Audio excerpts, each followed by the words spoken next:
মন্দিরের জায়গাটি সম্ভবত একদল লোক দখল করে নেওয়ার চেষ্টা করছিল। তখন যে ঘটনাটি বললেন যে আমার বাবার কাছে যান এবং উনি এই পরামর্শটি দেন। তো উনি কিভাবে এটি তার মাথায় আসলো, উনি একবার সরকারি সফরে কানাডাতে গিয়েছিলেন। তো কানাডাতে গিয়ে তো উনি ওনার ভাষাটাই আমি বলছি। তো উনি বললেন যে ভোরবেলা সকালবেলা উনি বের হয়েছিলেন রাস্তায়। তো সেখানে ওনার ভাষায় বলছি, উনি একদল সাহেবকে দেখলেন গেরুয়া পরে ঢোল বাজাচ্ছে। তারা ইসকনের সদস্য ছিলেন, অর্থাৎ ক্যানাডিয়ান নাগরিক, শ্বেতাঙ্গ অর্থাৎ সাদা কিছু ব্যক্তি। তারা গেরুয়া পরে শীতের মধ্যে অত্যন্ত ঠান্ডা ছিল, ঢোল বাজাচ্ছিলেন এবং তারা উৎসব করছিলেন বা কীর্তন করছিলেন, দুঃখিত।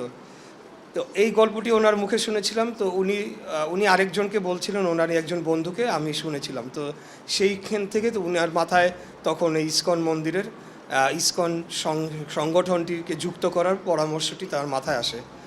আর দ্বিতীয় আরেকটি বিষয় যে 2024-এর 5ই অগস্টে আমি ওই দিন জেলখানায় ছিলাম।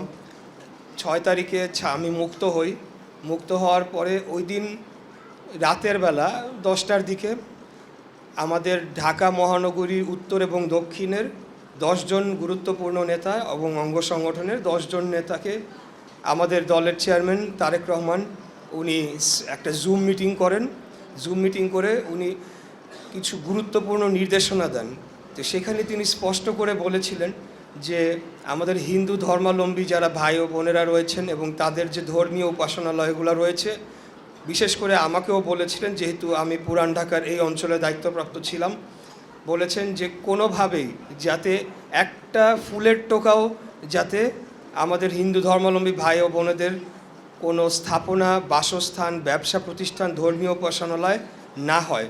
এবং সেটি উনি বলার পরে তাৎক্ষণিকভাবে আমাদের যারা থানা নেতৃবৃন্দ, মহানগর নেতৃবৃন্দ, এই আশেপাশের অঞ্চলের অন্যান্য আশেপাশে যারা আছে, আমি সবাইকে সতর্ক করি। তারা সেদিন তারা আগের থেকেই ওনারা অ্যাক্টিভ।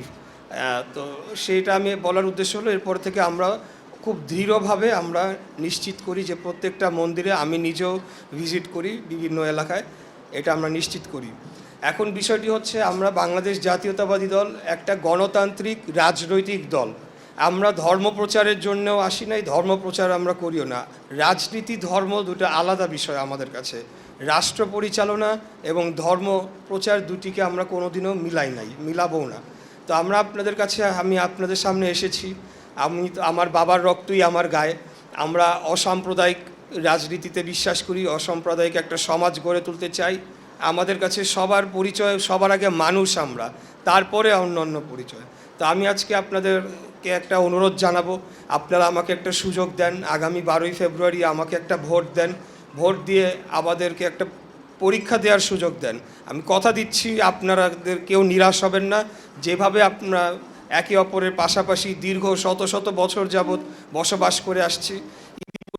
বাবরি মসজিদের ঘটনার সময় 90-এর দশকে, তখন আমি খুব ছোট, আমার বাবার সহ উনি এই অঞ্চলে দায়িত্বপ্রাপ্ত ছিলেন। বিএনপির সব নেতারাই তখন বিভিন্ন জায়গায় তারা ঢাল হয়ে দাঁড়িয়েছিলেন। তা আমরাও চাই যে আপনারাও আমাদের পাশে দাঁড়াবেন। আপনারা লক্ষ্য করবেন যে আমাদের প্রতিদ্বন্দ্বী যে রাজনৈতিক দল, তাদের আচার আচরণ, কথাবার্তা কিছুটা শঙ্কার জন্ম দিচ্ছে জনগণের মাঝে। এবং বিশেষ করে নারী সমাজের প্রতি বলবো, তাদের যে আচার আচরণ, তারা তো আমাদের স্বাধীনতাও হরণ করবে। আমাদের হিন্দু ধর্মাবলম্বী ভাইদের তো বাদই দিলাম। তো আমরা এটা কোনোদিন হতে দেব না।